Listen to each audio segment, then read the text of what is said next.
Hi, my name is Andrew Wall, and I'm the Vice President of Chartered Accountants for Information Technologies. Is it better to buy a car under your name personally or through a corporation?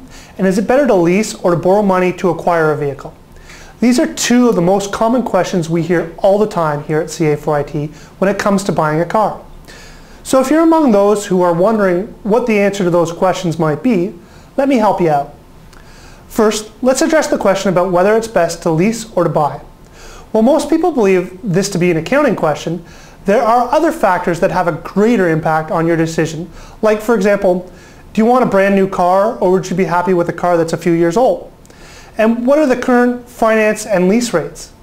How many kilometers will you be driving? And finally, are you the type of person that will drive the same car for 12 years, or do you want a new car every few years? These are the questions that should ultimately affect your decision.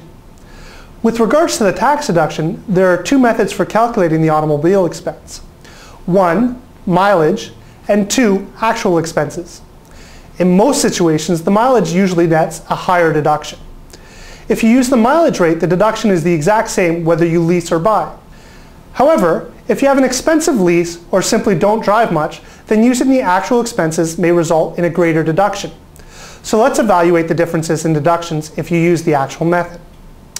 With leases, you can deduct the total amount of the lease up to a maximum of $800 a month.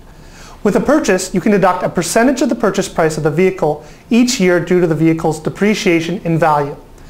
The maximum amount that can be depreciated for a passenger vehicle is $30,000. The vehicle can be depreciated at a rate of 15% in the first year and 30% of the remaining balance for each subsequent year. While there is a difference between these two methods, the bottom line savings is marginal. Now on to the next question. If you're going to purchase or lease a car, we usually recommend that you do so under your own name and have your corporation reimburse you for its use of the vehicle. If the car is in the company name and you use the car personally, you must reimburse the company for your personal use percentage of the expenses or take a taxable benefit into your personal income. You'll also need to calculate a gain or loss when you sell the vehicle. This means more paperwork for your accountant and higher accounting fees for you. One of the great benefits of a corporation is limited liability. However, if your assets are owned by the corporation, you've limited the liability to your assets, which defeats the purpose. When you're making major life decisions, such as purchasing or leasing a vehicle, we highly recommend that you contact your accountant to ensure you're making the best decision.